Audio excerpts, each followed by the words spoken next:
Welcome everyone to I Was a Teenage Fundamentalist. And Troy, I'm going to throw straight to you so you feel loved, you feel included. How you going? Yeah, I feel good because you often forget me, don't you? Actually, that's not true. You haven't forgotten me in a really long time. So yeah, I'm good. I'm happy. I went out last night to a friend's pizza party. His son is a chef and he did these pizzas and it was just that sort of gourmet pizza. And I don't know about you, but the little bit of the brain which tells you when to stop eating, for me, doesn't work with pizza and nachos. So I reckon I ate a whole large pizza to myself. It's pretty evident that part of my brain doesn't work also. When you said I went to a pizza party, my mind went back to youth group. I thought, fuck, it sounds like Troy went to like a youth group pizza night. And I got slightly triggered. And can I just clarify before we go on, was it the youth group pizza night that you're just dressing up to sound gourmet? No, it was, that sort of corporate colleague pizza party. It was lovely. It was really, really nice. They're lovely people and we had a good time, but the pizza was amazing because, as I said, the son was a chef and he did these amazing pizzas and he had his own pizza oven outside. They live on a lake.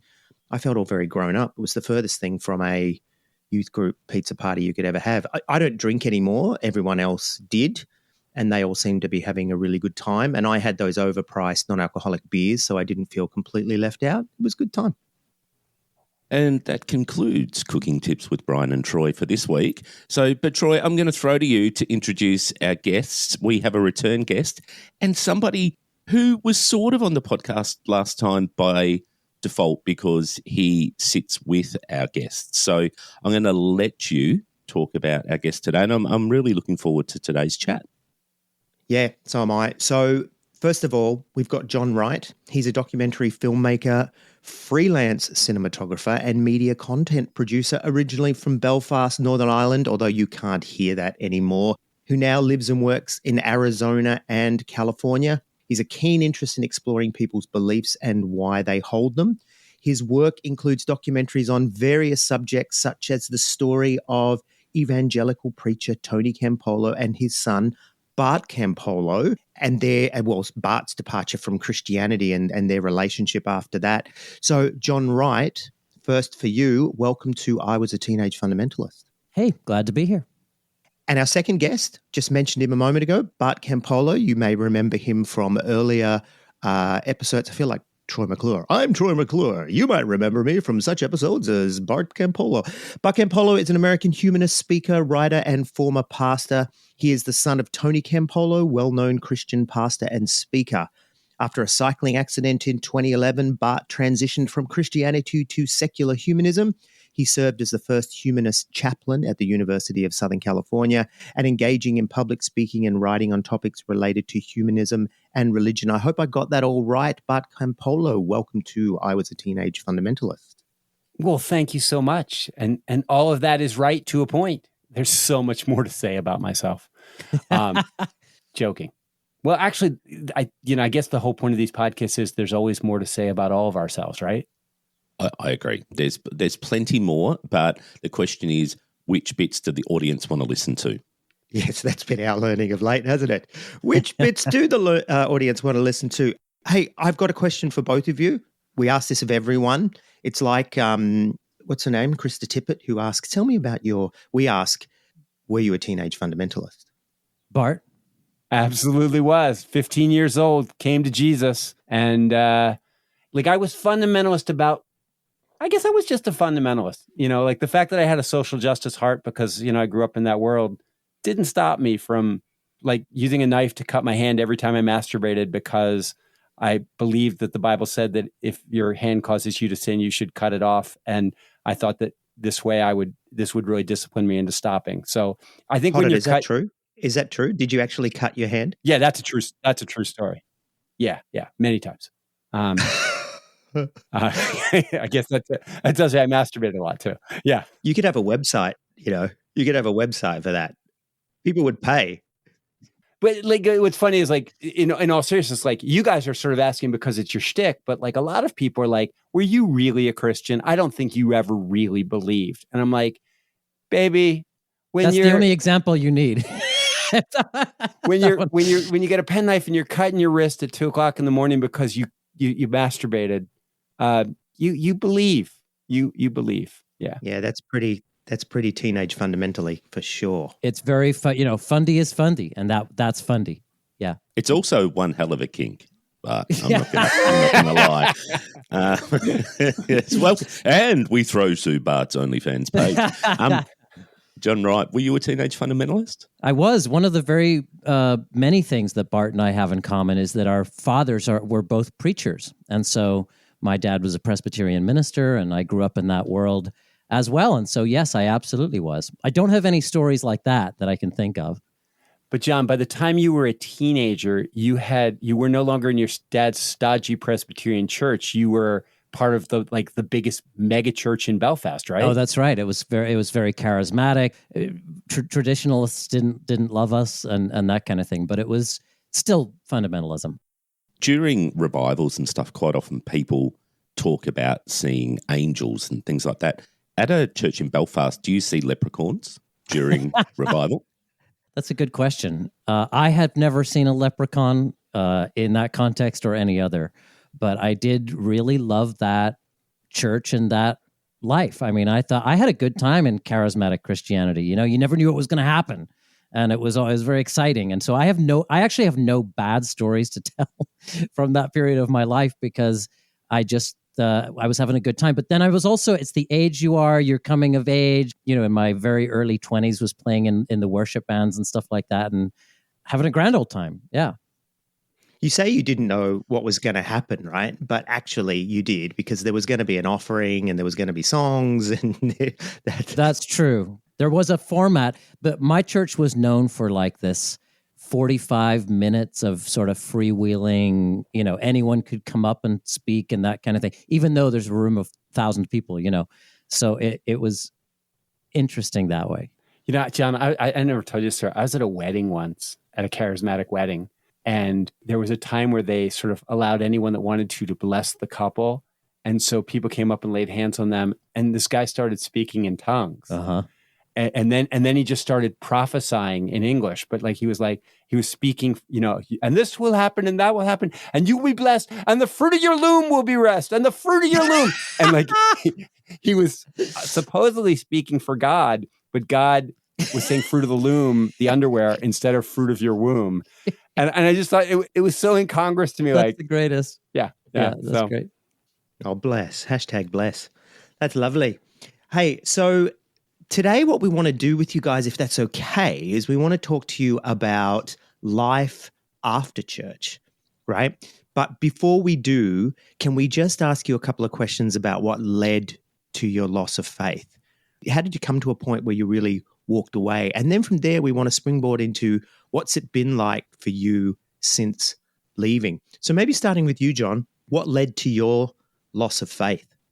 It's so funny that you ask this because I'm not sure I've ever really been asked or told it before, even to you, Bart. Because what started really with when I met Bart, this is fast forwarding a lot of years, I was telling his story. Within days of meeting you, Bart, I was telling your story and not my own. And I'm not sure that there's much to tell is the real truth. It's a very similar, partly the reason Bart and I became friends and sort of got along so well is because I recognized in his story a lot of my own thing. And the way that I portrayed it in the film that you mentioned earlier is with a block of Jenga, that game Jenga, the wooden block game where you take a piece out one at a time, and then eventually the whole thing comes down. And in my mind, when I did that, it was a reflection of my own story. It was a little bit at a time. It was one piece. I would say I was never someone who accepted the wisdom I was handed, for better and for worse. There are times in life where it might have been better to really listen to my elders and really understand what they were saying. But I had just enough of that sort of preacher's kid rebellion thing to be questioning everything. And I'm sure I drove my dad crazy because I had, questions about everything that he would say and everything that I was being handed. And so it was a process that over many years. And where I will agree with Bart's dad, Tony, who is also in my film about the two of them, is that there was a sort of a sociological component to this as well. I moved away from all the Christians I grew up with, moved to a fairly secular part of the United States. And in the process of doing that, I think it becomes very easy to leave behind things that you might not have, you might not have thought explicitly about. And so I don't know what I would be now if I had stayed in Northern Ireland. It's a very religious place, Northern Ireland. Belfast is a very religious town, but I suspect that I wouldn't have left it quite as quickly as I did. And so did you come to a point one day where you went, I don't believe this anymore, I'm done? Or did it just creep up on you? How did it all happen? I heard you about Jenga, but I'm just curious if there was actually a... There wasn't a dramatic moment, yeah. I think partly what it was is like when you do move away from, and no longer was I going to church, right? Like I looked for a church that was like the one that I had in Belfast, and there was nothing even remotely like it. I didn't like any of the things that I found really. And so I was kind of like, well, maybe I've moved just enough along at this point that I'm comfortable sort of leaving this behind. And then I think from there, it's only a matter of months until you sort of go like, what do I believe exactly? Probably not this. Yeah.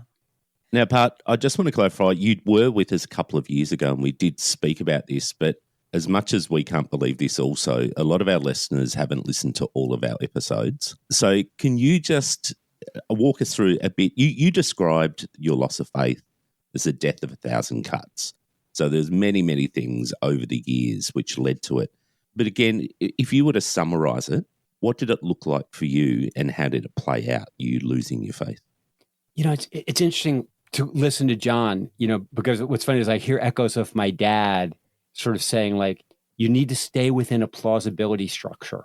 And what he meant was like, if you're in church and everyone around you is confirming your narrative on a weekly basis, you're not as prone to question it. It's, so it's like the first step for you, John, was when you like moved and then all of a sudden you weren't surrounded by people that were supporting you. And the truth is, as I was listening to you, I was like, I don't know if you'd have ever gotten out if you'd have stayed there, only because like me, I had a great time being a Christian. Like I became a Christian in high school as part of a big youth group.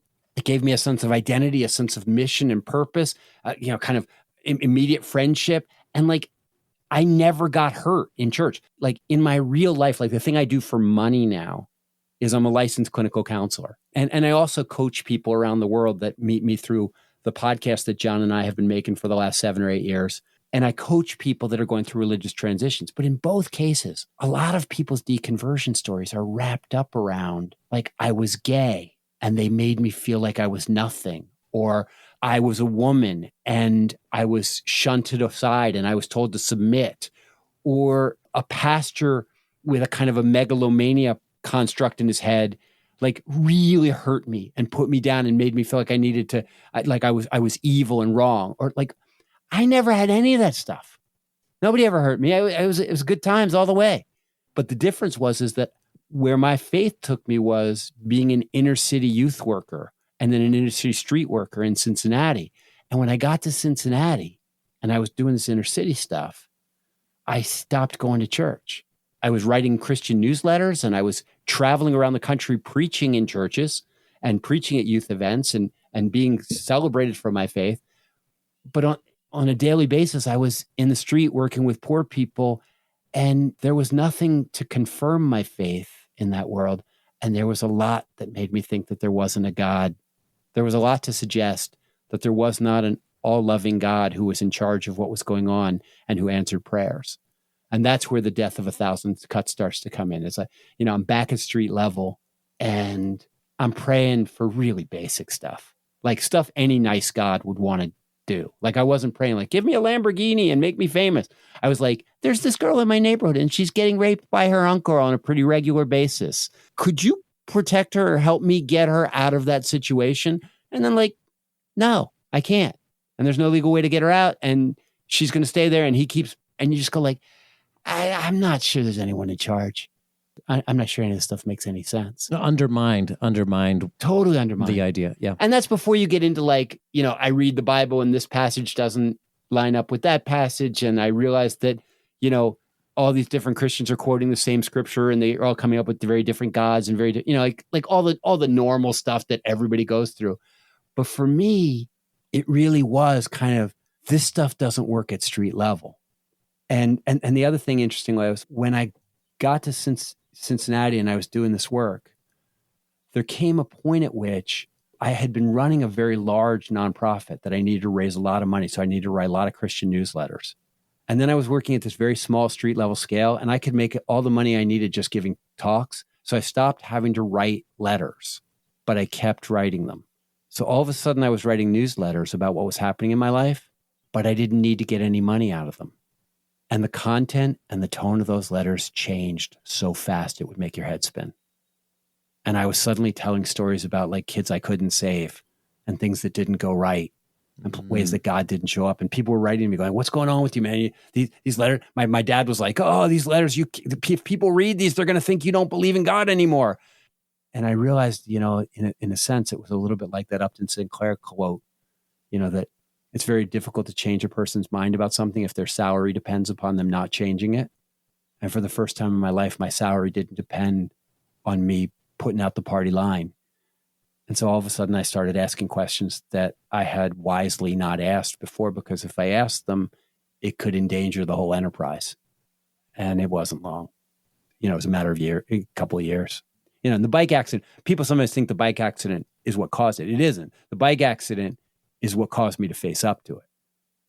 I had a brain injury, and for about a month, I couldn't think straight, and I wasn't myself. And then when I recovered my sense of self, I was like, oh, like my brain isn't, you know, my identity is in my head. I am not an embodied spirit. Like it's up here in my brain. And when this brain breaks down, I'll be dead.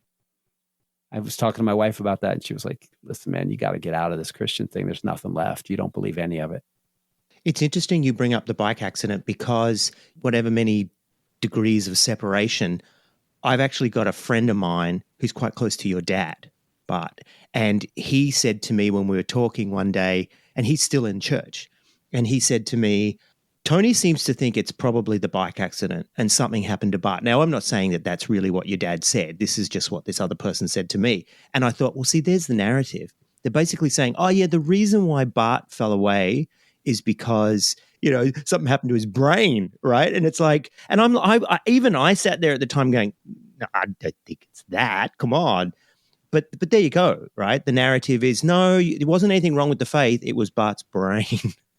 And I don't want to break anybody's bubble about preachers out there, but like what a preacher says and what a preacher actually believes are not always the same thing. And saying it was the bike accident really worked for my dad in terms of talking to Christian friends. And you know, it's very embarrassing when your son very publicly leaves the faith. I mean, and I didn't actually leave it publicly. People, like, I was out at USC doing my little thing and somebody found out and wrote a big article about me. And then all of a sudden it was a big news story for people in this country because my dad's such a big deal. But yeah, when I talked to him back when he was sort of able to have really cogent conversations about this stuff, he said, you know, I should have seen this coming. You became a universalist. You started doing gay weddings. You stopped going to church. You know, you stopped reading certain authors and started reading other ones. Yeah. Yeah. He's like, I should have seen it coming. That's what happens when you step outside the covering, isn't it, Bart? Unbelievable. And this is what we often talk about, you know, that reinforcing bubble. And I know it's something you've spoken about a lot as well. And once you step outside of that bubble or are given some license to do so, you're able to start to deal with that cognitive dissonance that you've employed for so long. But don't knock the bubble, Brian, because like in my life now, you know, it's funny, like when I got to USC, all these people, and John, like we became friends when I was out there. And there were all these people on that campus that thought that I was there because I was going to try to break all these Christians out of their bubble. Like that was my job as the humanist chaplain. And I was like, I'm not touching any of those people. Like half this campus doesn't believe in God. I'm trying to evangelize those people to live as though this life is the only one that they have and make the most of it. But the Christians I left alone, because the truth of the matter is if I pull somebody out of their bubble, I don't have a lovely ready-made fellowship group for them. I don't have like a pastoral caregiver for them. I don't have a bunch of songs for them to sing. And so like if they're a lonely person or if they're maybe socially awkward or if they got troubles in their family, like they may need that bubble. That bubble may be what's holding them together. And you go, but you don't think any of it's true. And I go like, but it helps. Some people, it really helps. And so there's nothing left of my supernatural credulity, but until I have a better community to offer people, I am very loath to piss on theirs. The only people I try to rescue from Christianity are the ones that Christianity is grinding up already. And they are legion. I'm sorry, did I screw up the podcast there? Not at all. It's very biblical. It was a Selah moment when you mentioned legion. So it's just like so much goddamn Christianese going on here, right? It's like, yeah. It's legion and Selah. And I don't live in that country anymore, but I still speak the language and I still have the accent. It's like John and you guys joke about John's Belfast accent being gone, but like if you get him a little bit drinking or if you get him a little bit angry, like you can get right back. It's to the bone. If my dad called me right now, I'd be like, "Hey, what about you? What's going on, mucker?" Yeah. So it's like very, very quick. Yeah, very, very quick. And that's how I am about the Holy Spirit. Yes. I can still hear the twang there, John. A little bit. It's a little bit there. And being Australians, we love the Irish, don't we? Because we've all got bits of Irish in us. I've noticed this. There is a bit of a Commonwealth sort of thing that happens among, various people. Like if I run into we've got some Canadian friends here in Arizona, and it's the same sort of thing. It's like there's something slightly like, let's just say non-American about it. And it is a little bit of a bond. When you started to say Commonwealth, I thought you were going to say convict. I thought you were going there, and I thought you were going to call it for what it is, and we're okay with that because you find Australians quite often we're trying to look back through our past and find a link to convicts. It's a little bit of a badge of honor down here for some. Very much. I was in a bar in China and it was an Irish pub and there was an Irish band and they were singing, "Heave away, you ruler, kings were bound for South Australia." And I was looking at them and I was thinking, for us, this is a song of joy and happiness.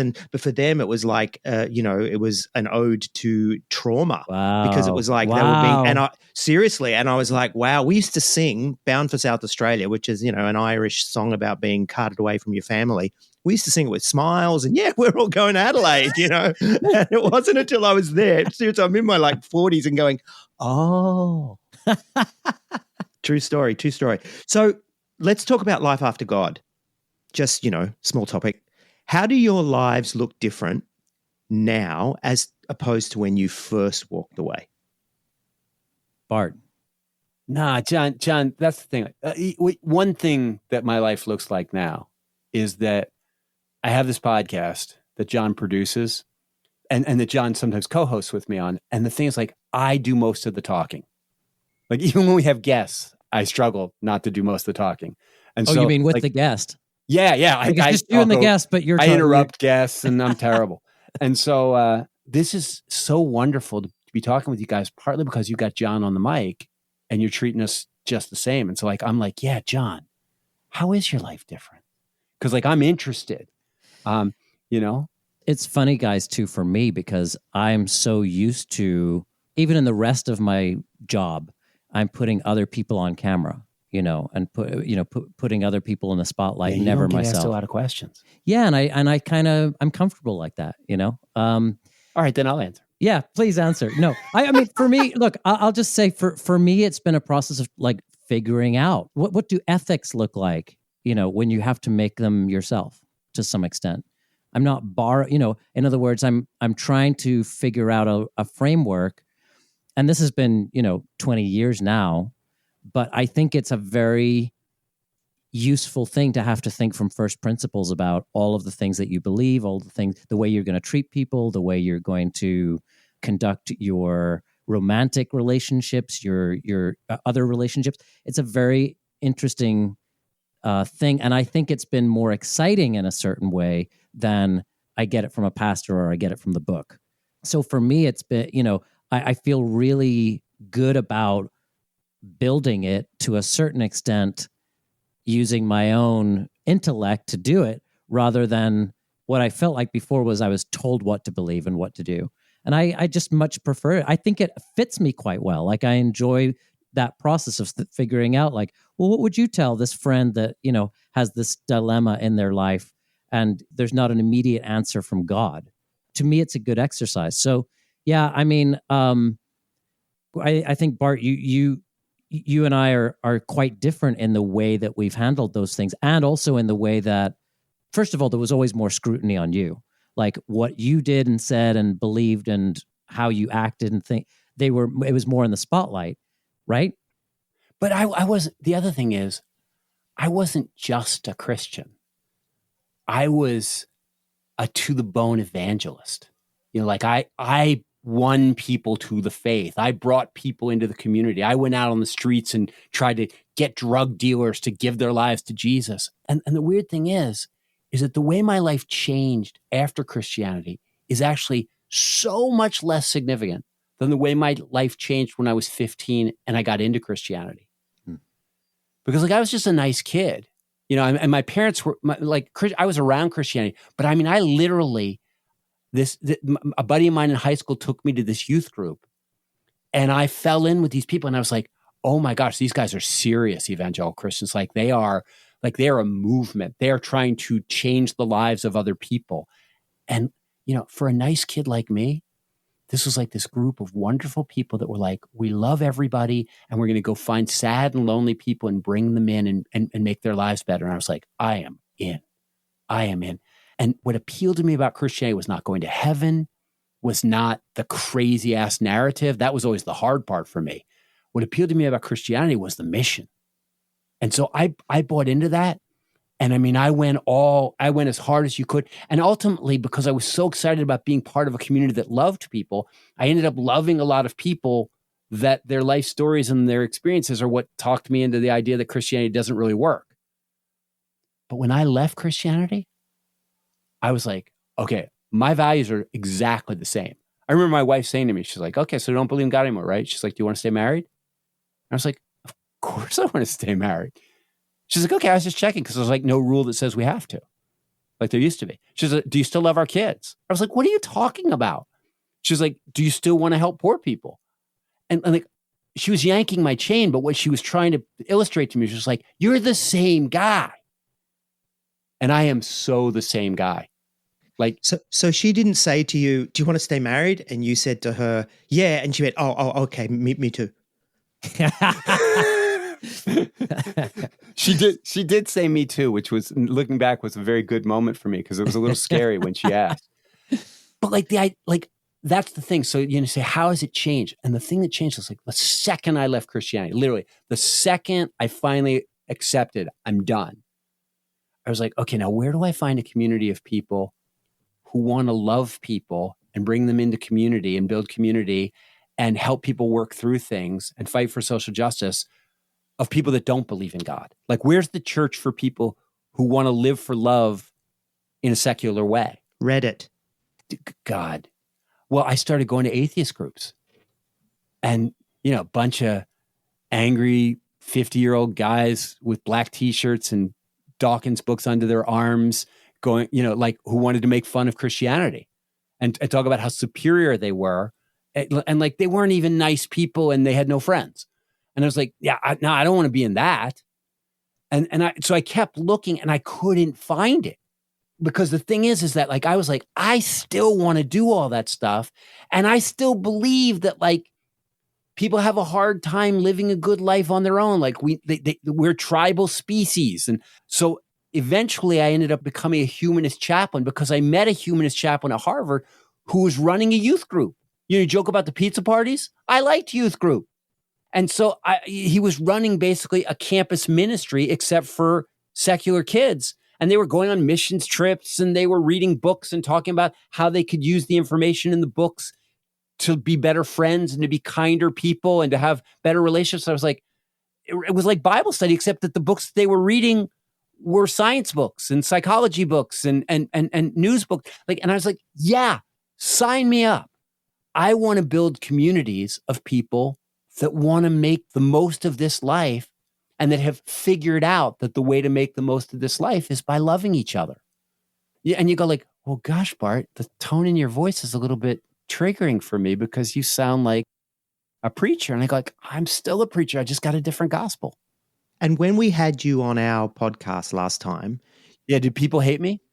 Well, no, you were still like And I say still because I don't know where you're at now, but you were still trying to build these communities, and we were like, really? Is that going to work? And so how did it all pan out? Are you still doing it, or have you moved on from all that? Now, the answer is yes, it works, and no, it doesn't work. Yes, it works in the sense of you get a charismatic leader, such as myself. And I don't mean charismatic like everybody wants to be my best friend, but like somebody who can articulate a vision. And you don't mean they speak in tongues. And I don't mean they speak in tongues. That's right. I just mean somebody who can articulate a vision and capture people's attention and get them to listen. And you articulate the vision that I just laid out for you. And there's a lot of post-Christians in particular who are just desperately lonely outside of church, and they miss the music. They don't miss hating gay people, and they don't miss believing that God has a purpose for a 9-year-old kid who gets killed in a car accident. They don't miss the nonsense, but they miss the music. They miss the covered suppers. They miss the mission trips.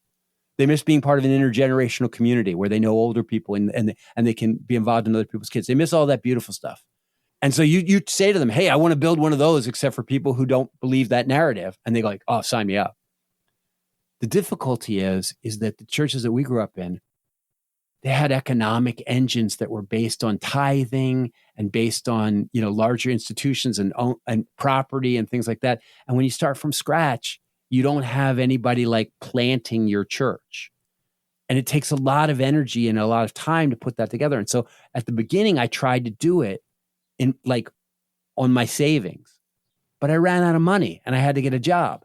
And once you have to get a job, it's really hard to pastor a congregation, especially when the people that come generally are the neediest bunch. They're the people that got the hurt the worst, and they're the loneliest, and they're the saddest. People like John don't come to a thing like mine in general. Like they're like, I made friends. I got, I got a relationship. I'm fine, And so I read books. So we right before COVID hit, me and a bunch of my friends here in Cincinnati, because I had left USC because I couldn't afford to live in LA and my wife hated it there. We moved back to Cincinnati, and I was trying to figure out what to do next. And I was, but all these people that had listened to my podcast in Cincinnati were like, hey, you're in Cincinnati now? Can we come? And so I started holding dinners, and it turned into a congregation, and it was growing and it was beautiful. Every other week we would meet. It's called Caravan. So great. And COVID hit, and it just wiped us out. Like when we couldn't meet together in person, the whole thing fell apart. And by the time COVID was over, all my leaders, like they'd gone to nursing school or they were working jobs, and nobody had the energy. We were all wiped out by COVID emotionally, trying to hold people together during that time. And so the congregation didn't coalesce. And like, I ache about that to this day. And I am still plotting, like if the MacArthur Foundation ever gives me a Genius Grant, which they never will, because I'm not, but if they ever did, what I would do is I would go back and I would reconstitute a local community around those principles, because I'm convinced that 50 years from now, if our species makes it that long, there will be lots of secular congregations. I mean, it pops up all over the place. People trying to figure out, like, how can we have friends? How can we inspire each other to good works? How can we hold it together? How can we teach our kids our values? Like, good people are always going to figure out, like, you really can't do this just with a nuclear family. You need some support. And so, like, I still believe in it. I know a lot about how to do it, but I got to tell you, especially in the early days, it takes a lot of investment. And I'm an old guy, and my wife is tired of working with me on projects that I'm trying to dream up from scratch. I wore her out over 60 years. And so, like, yeah, I've got the vision. I don't have the means. I'm sorry. Did I ramble on? I think I did. No, it's fine. Look, I think it's on the theme of, belonging. I mean, we all want something to belong to. We still want meaning. It doesn't matter what it is. We want something. And I think that's why we have a loneliness epidemic as well. People want to connect. Yeah. They want to have similarity. And Brian, yeah, what's funny is, like, people go like, I can have as much meaning, like I can do it on my, and like the thing about meaning is another word for mattering. And you can only mean something in a relationship. There has to be somebody that you matter to. And there has to be somebody that matters to you. So, like, it is a relational value. And so the idea that you could live a meaningful life without being significantly connected to other people, that's just bad science. Like, that's just not how human brains work. That's not how we're wired up. And so as a counselor, I meet all these people that are trying to find meaning, and they're also trying to find an intimate relationship. Like, they want to have one partner that's going to provide all the love for them. And like, it puts a ridiculous amount of pressure on their relationships, and most of them don't make it. And it's not how meaning works. Like, like couples don't exist very well unless they're surrounded by other people and other relationships that sort of fill in the blanks. No one person can be your whole village. So yeah, do I sound like I'm on a soapbox? It's because, like, when you say to me, how is my life different? My life is really different in ways I wish it wasn't. I wish I was just the fucking pastor of a fucking humanist congregation. And I could get up and preach sermons like I used to preach at Caravan, which was our little community, that weren't like didactic and stuff like that. But they were reflections on, how do you make the most of this life by cultivating loving relationships, and by doing work that matters for other people, and by cultivating a sense of wonder and gratitude for the privilege of human consciousness. And I love that. I loved doing that. And it pains me that I don't get to do it anymore. And being a counselor is not the same thing at all. And my sense is, Bart, that you think that some of this could be done, like, in other words, the connecting thing, the living life together thing, that could be done in neighborhoods or in pickleball teams and things like that. And it's kind of like, but you still think, my sense is you still think there's something missing in that. Like, in other words, it does maybe a lot of the heavy lifting because it provides community, or it can in the best case scenario. But you think that, like, there's this extra level that church did. And you know what, John, to be honest with you, like, the thing that, and again, Brian, to your question about like what changed, I left Christianity, like, my supernatural credulity was gone for like 5 or 8 years before my fundamentalism was gone. You asked me if I was a fundamentalist. And what I mean is that when I left Christianity, I started looking for the one true path to live a meaningful life outside of Christianity. And I was convinced it had to do, John, with some kind of, organized community or something like that. It took me a long time to realize, like, some people need those kind of communities. Other people don't. Some people have a high, need to be involved in this. Some people need to be involved. Some people, this kind of thing is going to move them. Other people, it's going to leave them cold. So I'm not saying that everybody needs that, John. Right. In the bell curve, man, there's a lot of people. Right. But church is if you reverse engineer it, it's a bunch of things. It's a community piece. It's also like TED Talks. It's also like live music. Yeah, live music. And you can maybe get those things in different places, but what you're talking about is there is sort of a thing of, like, if these are all people that believe roughly the same, like they're humanists on some level, they are maybe post-Christian or something like that. I guess I've never really become convinced either way on that question. That's why I'm interested in it. Like, I don't really know what I think on that, but I think it's interesting. When the other thing is, like, in that bell curve, a lot of people in the middle, they're religious by nature. And I don't mean supernatural credulity religious.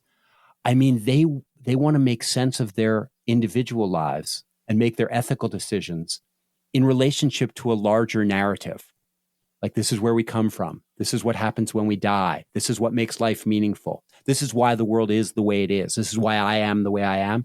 And sure, Christianity or Islam or any of those religions did that. But what these people, like if you're religious by nature like me, like, I want to have I don't only want to just do good things. I want to know why I want to do them. And I want to know why it makes sense. And I want to know that when I die, that, like, I'm connected to something bigger than myself, that, like, I'm leaving something better than I found it, or whatever.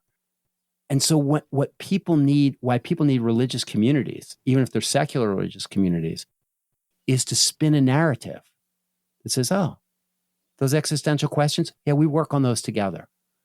And this is where I think we come from. And this is what it means to be human. And this is why it's right to do this and why it's not right. And you don't, like, there doesn't have to just be one, because, like, you're making it up. But the idea is, like, I need that. So, like, when I watch Carl Sagan or listen to Neil deGrasse Tyson, and when or when I read evolutionary biology, and I understand, like, where my impulse to love my children comes from, and they go, like, oh, you've taken all the mystery out of it because, like, it's all just a matter of chemicals and science and evolution. I'm like, nah, doesn't spoil it for me at all. Right. I love that narrative, but I need a narrative and I need to talk about it. And those are the people that want to be in a tribe that sits around the campfire and sings the songs together and says, we believe this and we think this. These are our values that we share and we're going to teach into our children.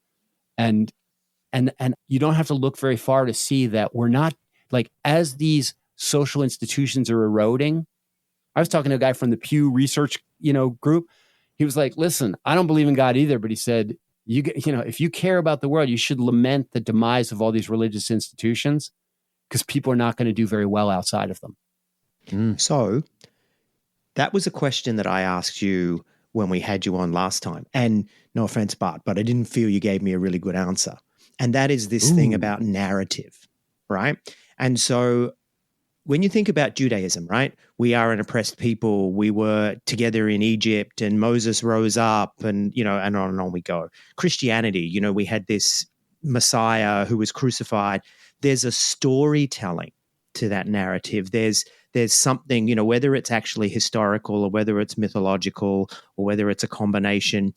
Even, we've had some guests on our podcast who came out of Keith Green's commune, right? Which they're now saying is a cult, right? And they're both saying, he arranged my marriage and all this kind of stuff. But there was still this charismatic leader as well. And I'm not saying this in a way of, throwing it back at you, but go ahead, sounds man. to me like you're pining for the community and sort of what you've lost, and you're trying to recreate that and hold that without the narrative, without a central narrative. And so I sort of want to throw it back to you and say, how is this going to work without all the bullshit? The truth is, I don't need this. I make friends easily. I got people waiting on me tonight. My wife and I have a whole community around us. I don't need this. I didn't need it then. I liked throwing the party for other people. I can always throw a party for myself. I'm not pining. I'm happy to sleep in on Sunday mornings, but I see a gaping need in our culture. Okay. So that's the first thing. Second thing is narrative. You say, how can you build something like that without a narrative? You can't. And that's why, I believe that science, if somebody would figure out how to tell the story better, every now and then I meet somebody like Hank Green, or Ursula Goodenough, or Carl Sagan, who tells the story of how things are in a way that makes me want to be a better person. And I think there's a narrative that says, hey, kids, hey, my little 5-year-old granddaughter. In the beginning, there was matter and energy, Big Bang, and there was no meaning and there was no love in the universe because there was nobody to love and there was nobody to matter to. And then this single-celled organism, and I can't even tell you exactly how the first one got started, but I can tell you about how the matter and energy formed into planets and all that stuff. But then the first single-celled organism, and maybe there were lots of them and they didn't make it because they didn't want to live. But the first thing that ever happened that really mattered was when the first single-celled organism emerged that wanted to project itself forward and split and have a second single-celled organism. And when life that wanted to live came into the planet, that's the first value. The first thing that mattered was there was this living thing that wanted to live. And it wanted to produce more of itself. It wanted to produce more life. It wanted to project itself into the future. And all these different strategies grew out of that. All these animals evolved and Charles Darwin and all that stuff. But in the end, there were all these different strategies. But this one set of organisms had this strategy, these mammals. And their strategy was that they would care about each other. Their strategy was to cooperate. Their strategy was to nurture their children and not eat them. And they would nurture them and protect them together. And that way they could have kids with bigger brains, and the bigger brains would enable them to be able to build better relationships, and the better relationships would enable them to figure out stuff. And so love emerged out of nothing, out of life. For a long time, there was just life.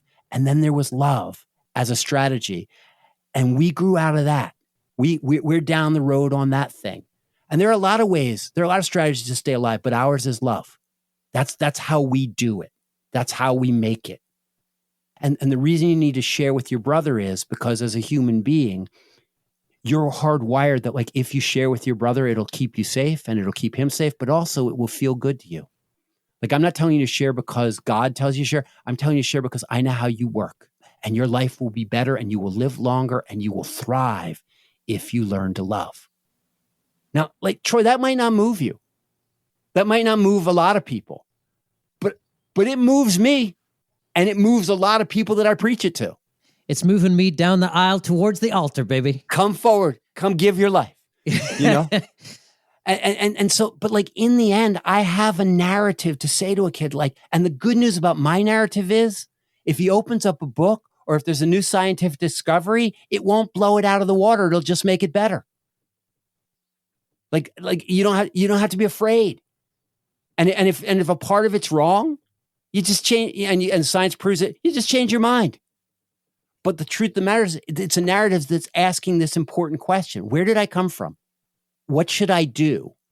And what makes something right and what makes something wrong? You know, in the end, what makes something right to me is if it causes life to go forward. And what makes something wrong is if it destroys life. And like, that's not just something I made up. Like that's in my bones. Like I feel wrong when I eat something that's going to kill me. Like it's true. Like I am wired to stay alive, and not just to love my own life, but I'll give up my life to save my kids or my cousins or my nephew. Like I'm in love with life. I'm committed to life, and love is a subset of that. For me, what like love is like I've figured out. Like you know what? There's a lot of different ways to try to take care of a human. They tend to do better with love. So I was in a hamburger place yesterday. Not only did I eat pizza, I ate hamburgers and the same day, which doesn't usually happen. And Brian, you would be happy to hear this family came in dressed in Richmond Football Club outfits, the whole family, mother, father, kids, uncles, aunties, everybody was dressed in this Richmond Football Club gear. But here's the thing, right? They were together. They had a narrative, and the narrative is just as meaningless as Christianity, right? It's a football team, right? And yet it's pulling them together, and they are coming together around this football team, and they're going out for lunch and doing like, I understand where you're coming from because I miss it too. And I would love to have that sort of community. But I find that people are ready to come around the karate club or come around their football teams or come around, you know, a band or a concert or whatever it is, or they dress up as furries, or there's a whole heap of narratives that are pulling people together. And I hear exactly what you're saying. So it's not that it doesn't move me. I just look at it and I go, except for those of us that have tasted this kind of stuff, being religion, you know, whether it's, you know, Judaism or Buddhism or whatever, people tend to find a narrative that can be just as empty or just as untrue is a better word I'm looking for as what we found in Christianity. And this is why they're not gravitating to what you're selling, because they've got it elsewhere and they don't necessarily understand about, you know, what you're saying about love and all that kind of stuff, but they are actually living it. Does that make sense? It does. It just doesn't line up with my experience. Like when I was at USC on this college campus with all these bright, privileged, wonderful kids, they were getting great jobs. They were handsome. They were great athletes. They were all these things. A lot of them were lonely.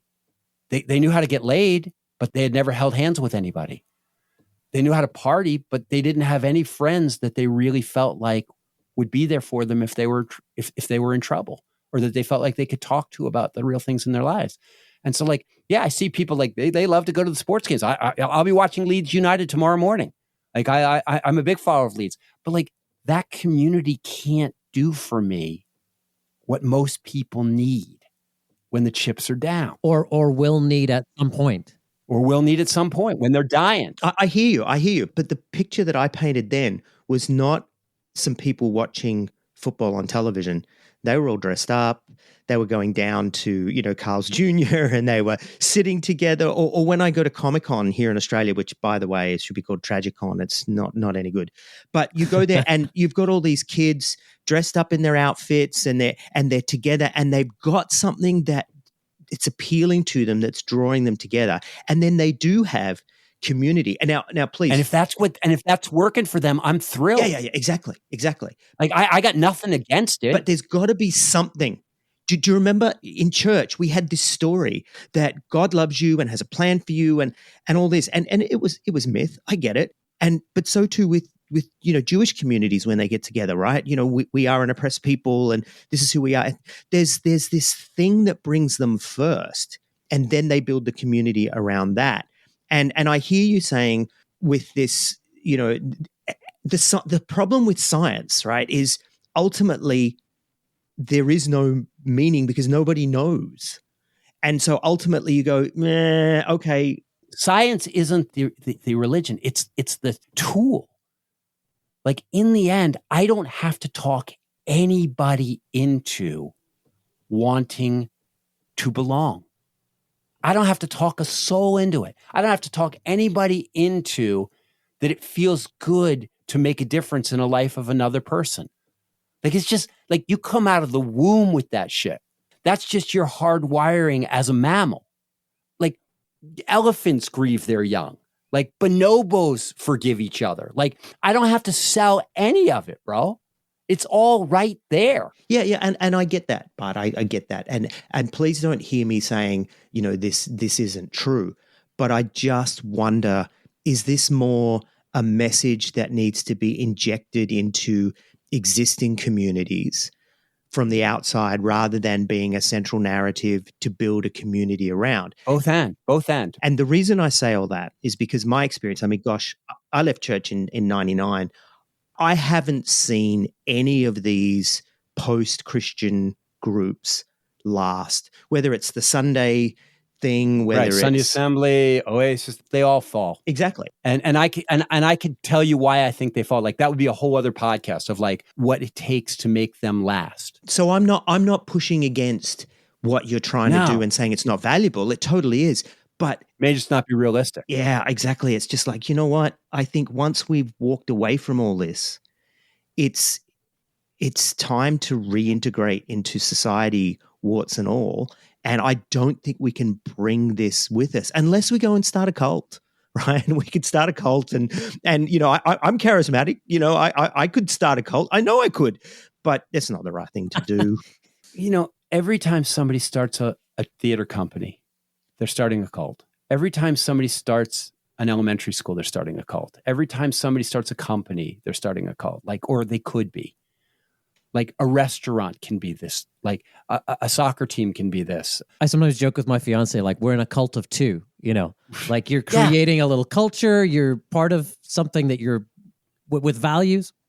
And maybe Troy, the best way to say, like maybe what I hear you saying is, we don't need one brand that we go like, this is the brand.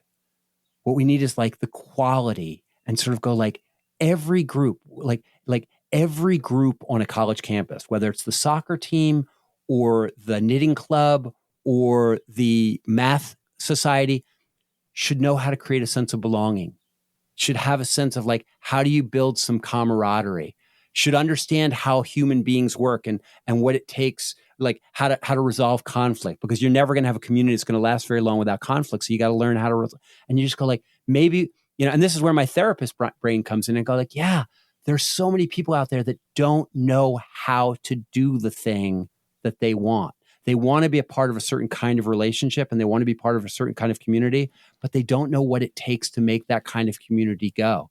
And so it isn't just those secular communities that don't make it. It's a lot of restaurants don't make it. It's a lot of companies that don't make it. It's a lot of theater companies that fall apart. Like groups fall apart all the time because people don't know how to hold a tribe together. And I go like, yeah, I think you're right. I think throughout our society, we need to figure out like, what can I do to help people become better at creating the villages that people need to thrive? But anybody that tells me that people are going to thrive on YouTube videos and virtual reality and online relationships and social media, pay attention, wake up and smell the coffee. That shit ain't going to work for humanity. Yeah, totally, totally. And that's what I was about to say. When you say that, that to me is awesomeness, right? And let's make something really clear. Brian and I love your podcast, right? So we have, and we're regular listeners, we're fans. So we wanted to have you on here to talk about what works with life after church. You know, what have you seen? What have you seen evolve? What have you seen lasts? And also what didn't work? And I think your message and your message of your podcast is, how do we move forward? You know, how do we look towards making the world a better place? And I kind of laugh sometimes when I listen to you guys, especially you, Bart, when you basically still have this end of the world mentality, right? That I think you brought from church. I'm the most pessimistic person you'll ever meet. Yeah. Which is hilarious, because then at the same time, it reminds me, and I don't say this to disparage you, I promise, but it reminds me of church. It's like the world is ending, and here's a message of hope, right? You still do that, man.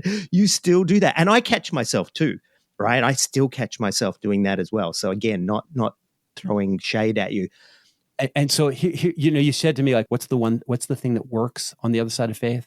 It's that a lot of times when people leave the faith, they walk away from everything, or they become nihilistic. They don't think there's any meaning. The one thing I'm always selling is not community, not like organizing, it's not narratives. The one thing I'm always selling is relationships. It's the one thing I'm always selling. I'm sort of saying, like, listen, if you leave the faith, you want to know what works? What works is to commit yourself to learning how to build better relationships. And the church in some ways, and lots of the college in some ways, makes people that don't know how to build relationships, even people that know nothing about relationships, can make friends in college, because it's like they set it up. They pick people who are exactly like you, and you all live right together, you eat together. It's like a youth retreat that lasts for 4 years. But in the end, most of the people that I know, and most of the people that come to me in my practice as a counselor, they know that they needed to learn how to drive a car. They know that nobody is born knowing how to play the guitar. They know that brain surgery requires years of training, but they think having a good marriage, or being a good parent, or being a good friend, they think that everybody should just instinctively know how to do that. And so the one true gospel that I actually have to share, the one thing I know works on the other side of faith, is you got to commit yourself to learning how to build those relationships. And you go like, wait, I mean, there aren't books you can read. Sure there are. There aren't TED Talks you can watch. Yeah, of course. There aren't people that can teach you. Sure there are. And most people I know, like, they think like they should know, and they beat themselves up for not having friends. And they go like, what's wrong with me? And the answer is, like, if you've never been around those kind of relationships and nobody's ever sat down and taught you how to build those kind of relationships, how the hell would you know? And so the one thing I say is, like, listen, if I told you your whole life depended on being better at archery, you would know what to do. Even if you'd never picked up a bow and arrow in your life, you would look it up online, you would get some lessons, you would practice, you would get books, you would hang around with other archers, you'd join an archery club. And I go, your life doesn't depend on being a good archer, but your life does depend on building loving relationships. That much I will take to the bank. And so I'm just like, if somebody said to me, like, hey, I just left Christianity, you got 5 minutes, can you tell me one thing I should do? I go like, yeah. Make learning how to build relationships and processing the shit that keeps you from building relationships, make that your top priority. Because if you can learn how to build relationships, you'll be fine. And if you can't, no matter how good everything else, no matter how much money you make, no matter how many women you lay, no matter how many ideas you can grok, your life will not thrive. It's all about relationships. One of the things that I picked up, I'm going to say this, and we may have to edit this, but one of the things that I picked up after leaving church, the key to success was, don't be a cunt, right? Because in essence, you can walk away from church and just think all of that is bullshit. And I had to go and work out how to live in a way where I wasn't an asshole. And church gave me that. Church gave me these boundaries, right? And I think before, and I think it's tied to what you're saying, But I think a lot of people throw it all out and then they have to learn the hard way. Well, at least I did, about how to, Yeah, you're saying the same thing. how to stop being an asshole. And I think that's the relationship thing. And that's what happened to me when I re-engaged with religious communities, but not as a religious person myself. There was this reminder to be kind, to be generous, to be loving. And I realized I'd lost that. And I'd lost that in my years in air quotes of the wilderness. And so in that, I relate to you, but I think injecting that into the football club, injecting that into schools, injecting that into the university, these things that are already pulling people together. Existing social structures. Yeah, that's the only thing I'm pushing back against. I'm saying, I think you're 100% right. And that's why I love your podcast, right? And that's why in terms of moving forward, let's get John and Bart on 100%. But I'm thinking this idea of pulling people together, I've done this for, 20-something years and I just haven't seen it work, Bart. I just haven't seen it work. And I think we got to I think if we're going to instruct people on how to live post-church, it's be a good person, build relationships, be loving, be kind, all the stuff that religion was supposed to be telling us to do, but do it where you are. I hear you. And I'm with you. The problem with injecting it into the football club is it's hard work to inject it into the football club and you'll get discouraged. And so you need to go to a bunch of other people that are also trying to inject it into their football clubs and commiserate and plot strategy and remind each other that you're not crazy. Create a para football club organization. Yeah. Right? Instead of church. I'll say one other thing. First of all, how not to be a cunt. One thing is don't dominate a conversation for an hour and then say, I've got to go before you let anybody else respond. But I got to go. I'm 5 minutes past my hard stop. Second thing I'll say is I live in Ohio, which doesn't mean anything to you guys. But in Ohio is where Orville and Wilbur Wright basically invented the first airplane. And for 20 years, people have been trying to get those things off the ground and they just didn't work. And they just didn't work until they did. And so I hear you. They haven't worked yet. And I'm going to keep trying. I got to go. Love you guys. Love what you do. Love you guys. We need a part 2, which we will schedule down the track because I do think we need to explore this stuff more. Completely resonate with both what you and Troy are saying, Bart. I think that there's just so much more for us to unpack and discover in this space. In short, we need community. We need each other. We need love. So thank you, Bart, and thank you, John. It's been a great episode, and we're sort of leaving it at a bit of a full stop. But wait, in a few months, we'll be back with another episode. And I said cunt for the first time on our podcast, by the way. I hope we leave that in. I really want to leave that in, but Brian's probably going to want to cut it out. No, you can leave it. Bart did it as well, and which just lends to the fact that Bart will never be a pastor again, but whatever. But I got to go. I love you guys. All right? Bye, Bart. Bye. Love you too, mate. Bye. Thanks, guys, so much. No, thank you, John. And I do think we'll have to get you guys back on. Absolutely. Anytime. We can work that out. It'd be great because we're continuing to unpack all this stuff. So it'd be amazing. Yeah, and next time we'll get you to talk too, John. It'll be good. I'm very happy the way it was. Yeah. Thanks, guys, so much. Thanks, John. If you'd like to connect with the I Was a Teenage Fundamentalist podcast, then please see the links in our link tree in the show notes. We invite you to join our listener community on Facebook, and we're also on Instagram, X, and Reddit. Check out our merch on Redbubble. We've got t-shirts, hoodies, mugs, and all kinds of great evangelical stuff that you can wear proudly. All proceeds go to building and promoting the podcast. We want to give a huge shout out to our Patreon supporters. Subscribers get a range of benefits, including free merch, early access to episodes, access to our exclusive subscribers group, and monthly bonus content. Again, all proceeds of this go to the running and promotion costs of the podcast. A special thanks to Ava, who manages our social strategy, and also to Kerry and Bree, who manage our Facebook listener group, and also to Bree, who puts out our monthly newsletter on Substack. All of our episodes are transcribed by Leanne to increase accessibility. The show is produced and hosted by Brian McDowell and Troy Waller. The sound engineering for this episode was done by Jonathan O'Brien.